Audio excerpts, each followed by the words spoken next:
Road கடையில் செய்கிற டேஸ்டியான பட்டாணி மசாலா நம்ம வீட்டிலேயே ரொம்ப ஈஸியாக செய்யலாம். இதுக்கு 1 கப் அளவுக்கு நான் வந்து மஞ்சள் கலர் பட்டாணி தான் எடுத்திருக்கேன். அது நைட்டே ஊற போட்டேன். ஒரு 8 மணி நேரம் கண்டிப்பாக அது ஊறி இருக்கணும். அப்போ தான் நல்லா வேகும்.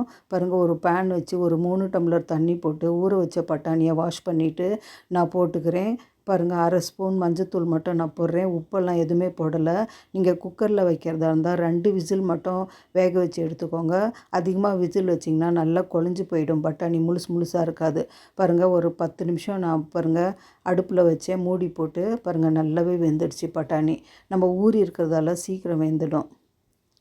இந்த அளவு நல்லா மசிய வேக வச்சுக்கோங்க. அப்போ தான் டேஸ்ட்டாக இருக்கும் இந்த சுண்டல். பாருங்கள், இதில் ஒரு கரண்டி மட்டும் எடுத்துகிட்டு மிக்சியில் வந்து நைஸாக அரைச்சி வச்சுக்கிறேன். இது எதுக்காகனா கிரேவி வந்து கொஞ்சம் திக்காக இருக்கும், அதுக்காக. பாருங்கள், இதை அரைச்சிட்டு வந்துடலாம். பாருங்கள், ஒரு உருளைக்கிழங்கு வந்து நான் வேக வச்சு நல்லா மசித்து வச்சுருக்கேன். கட்டி இல்லாமல் நல்லா மசிச்சிக்கோங்க. நீங்கள் வேணுன்னா இந்த பட்டாணி கூடவே ஒரு உருளைக்கிழங்கு தோல் உரிச்சிட்டு வாஷ் பண்ணிவிட்டு கட் பண்ணி போட்டுக்கலாம்.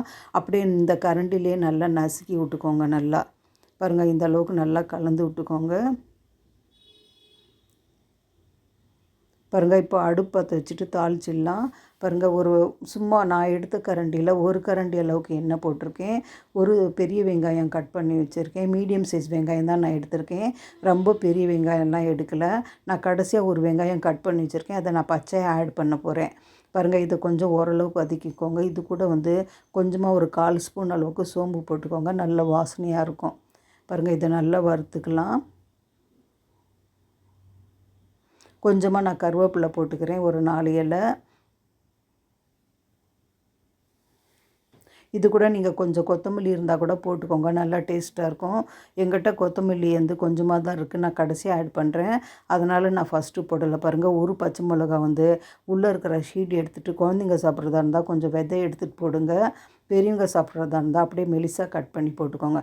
பாருங்கள், நான் விதையை எடுத்துகிட்டு நைஸாக சின்ன சின்ன பீஸாக கட் பண்ணி போட்டுக்கிறேன். நீங்கள் அரைச்சி கூட போடலாம். நம்ம பட்டாணி அரைக்கிறோம் இல்லையா, அதில் 2 மிளகாய் அரைச்சி கூட ஆட் பண்ணிங்கன்னா ரொம்ப டேஸ்ட்டாக இருக்கும்.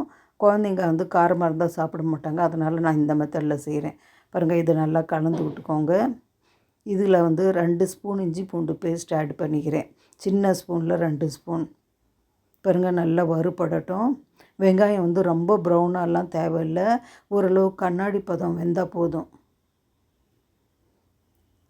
நல்லா வாசனை வர வரைக்கும் நல்லா வறுத்துக்கோங்க. இதுக்கு மசாலா வந்து 1 ஸ்பூன் தனியாத்தூள், 1 ஸ்பூன் மிளகாத்தூள், 1/2 ஸ்பூன் வந்து மஞ்சத்தூள் போட்டுக்கிறேன். ஃபஸ்ட்டே நம்ம பட்டாணி வேகும்போது 1/2 ஸ்பூன் மஞ்சத்தூள் போட்டோம்.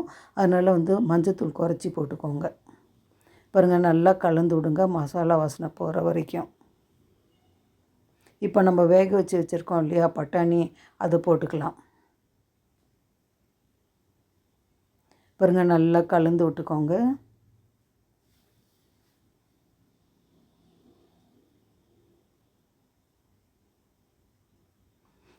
இப்போ பாருங்கள், நம்ம அரைச்சி வச்சோம் இல்லையா கொஞ்சம் பட்டாணி, அதையும் ஆட் பண்ணிக்கோங்க. இந்த மாதிரி நீங்கள் கொஞ்சம் பட்டாணி அரைச்சி ஆட் பண்ணிங்கன்னா இந்த கிரேவி மாதிரி வரும் இது.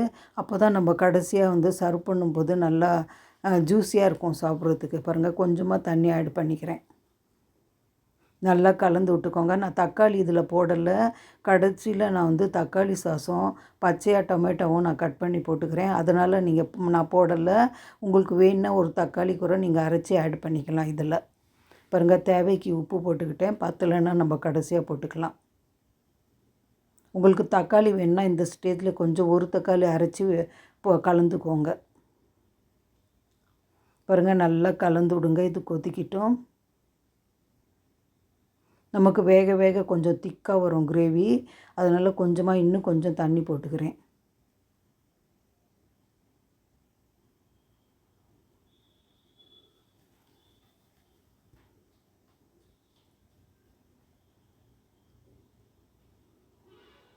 பாருங்கள், இதுக்கு வந்து கரம் மசாலா 1 ஸ்பூன் போட்டுக்கிறேன்.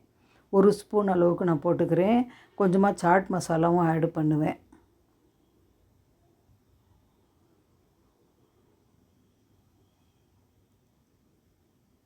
நல்லா கலந்து விடுங்க. கொதிக்கிட்டோம் நல்லா.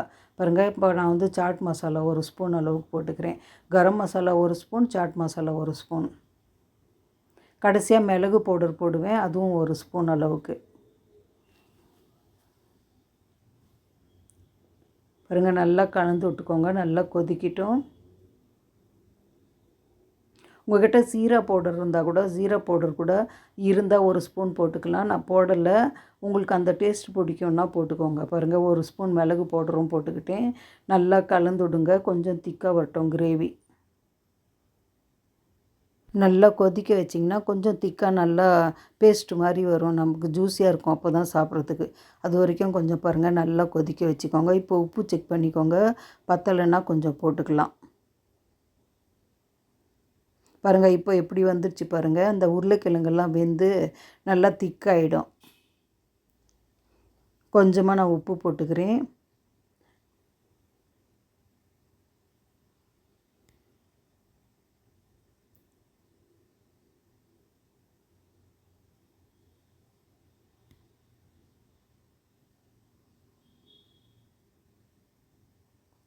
பாருங்கள், இந்த அளவுக்கு நல்லா திக்காக இருக்குது பாருங்கள்.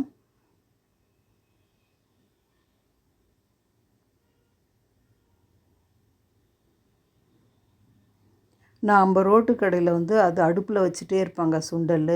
அது வெந்து வெந்து நல்லா கொழிஞ்சி போகிற மாதிரி இருக்கும். நம்ம வீட்டில் அப்படி செய்ய முடியாது இல்லையா? அதனால் பாருங்கள், கொஞ்சம் நல்லா திக்காக பண்ணிக்கோங்க கிரேவி.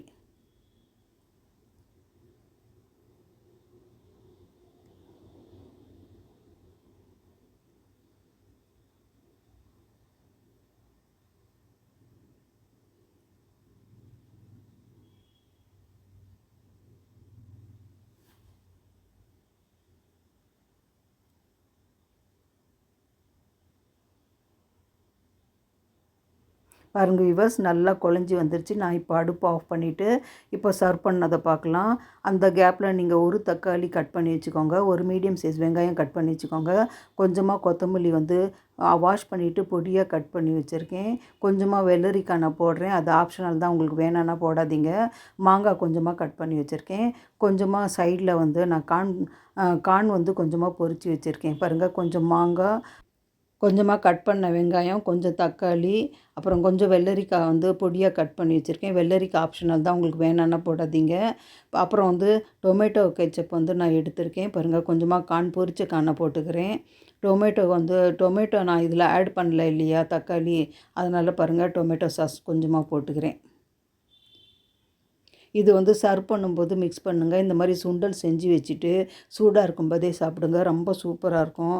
இந்த மாதிரி நீங்களும் செய்யுங்க. பாருங்கள், அவ்வளோதான். கொஞ்சம் கொத்தமல்லி மேலே போட்டு தூவினிங்கன்னா சூப்பரான பட்டாணி சுண்டல், ரோட்டு கடை பட்டாணி சுண்டல் ரெடி. இது ரொம்ப டேஸ்ட்டாக இருக்கும். இந்த வீடியோ பிடிச்சிருந்தா லைக் பண்ணுங்கள், கமெண்ட் பண்ணுங்கள், ஷேர் பண்ணுங்கள், சப்ஸ்கிரைப் பண்ண மறந்துடாதீங்க.